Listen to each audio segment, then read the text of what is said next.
New from Eureka, released in 1984 and number 320 in the Masters of Cinema series, is Hong Kong 1941. Now, checking out the trailer and going into this one and knowing that I had Chow Yun-fat in it, I was somewhat excited because, well, I love seeing early Chow Yun-fat films to see that persona that he cultivated through his career, and this one sounded like a really interesting plot point. It's set against the backdrop of the Japanese occupation of Hong Kong during World War II, and this drama follows three friends from vastly different backgrounds. You get the charming drifter Yip Kim-fei, who's Chow Yun-fat, blue-collar idealist Wong Hak-kyung, played by Alex Mann, and wealthy heiress Nam by Cecilia Yip.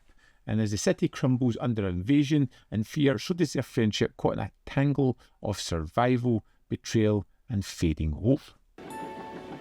Yeah!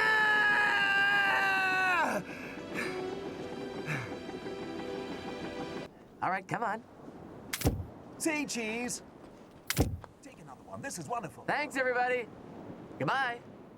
Oh my goodness. And whenever he is on a film, there's just that X factor with him. He comes across as charming, endearing, and yes, he gets to use some of the traits we see in his later films, that $1 million smile, his attitude, his carefree notion of moving through this film, but it's imbued with a sense of purpose in this one. He is a man torn. He wants to just eke by life. He's enjoying things. He's moving about and making a place for himself within this world. And it's when he meets these two other characters, Wong and Nam, that really kind of solidify his place here. He creates a family unit with them, and as the Japanese attack, he finds that unit is expanded to the citizens of Hong Kong, as he wants to protect them by doing the only thing he knows how, and that's pretending to be affiliated with the Japanese so that he can use a little bit of subterfuge and help out his fellow people. But it's his performance that really brings it forward. It's complex, it's nuanced, it has lots of various emotions, and I think it works simply because Chow Yun-fat is absolutely fantastic.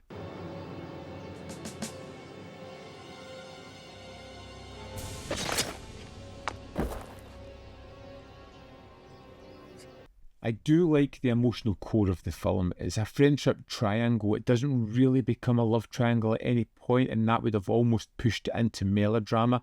It's believable. It's full of unspoken tension with amongst the three characters.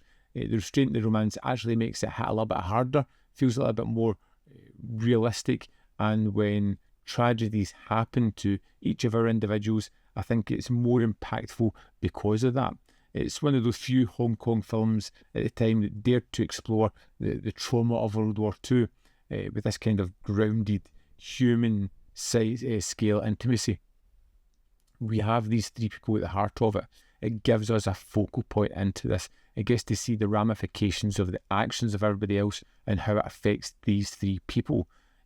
Sure, they may not be true to life, they may not be real characters, but they're ciphers for many other people's, and you can see how the effect lands with them.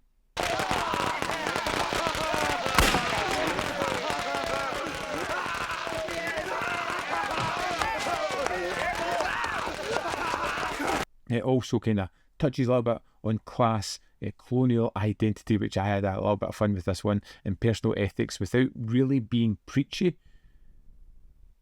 But it almost softens the film a little bit as well, because it doesn't give it that kind of punch. You know, it's a hard balance to get where you've got a point to push, but by not being preachy in certain elements, it kind of pushes the film back a little bit. And there are some issues with Hong Kong 1941 as well. I found the pacing to be rather slow.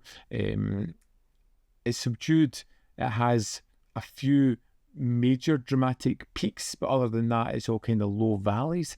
I would say the characters are fun and engaging sometimes, but the weight of everything that's pushing down on them subdues them as much as the viewer.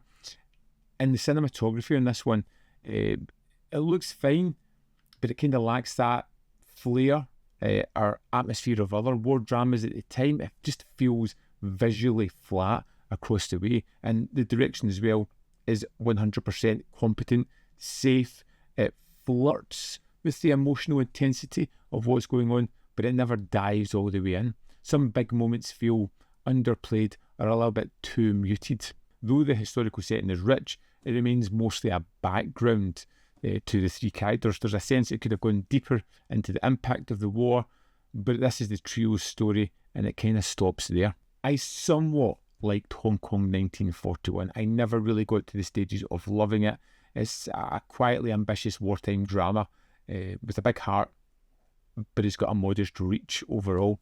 It's elevated by some solid performances, with one exceptional performance that's really outshining everybody else from Chow Yun-fat. It's emotionally cautious and visually flat, which keep it from reaching the greatness that I was expecting from this.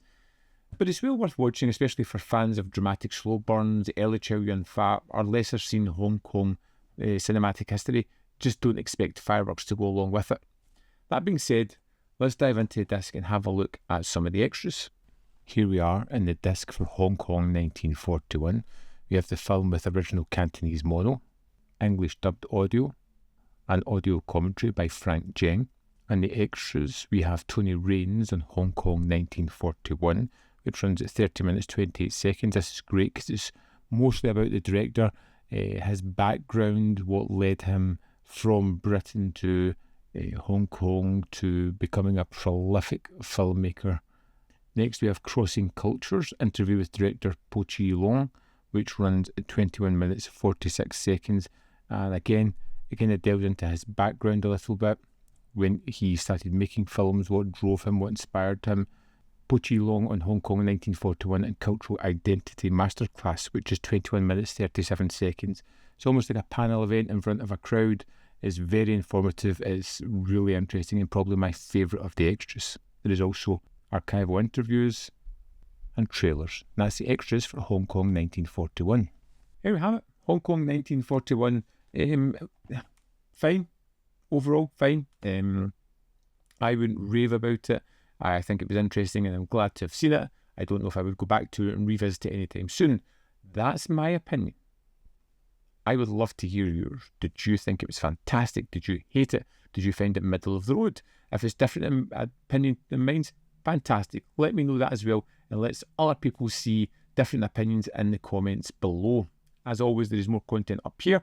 You can see more of my stuff in the description box, or links to Patreon, membership program, and manvfilm.com, always in which you can support me. Thanks for watching, and I'll see you next time.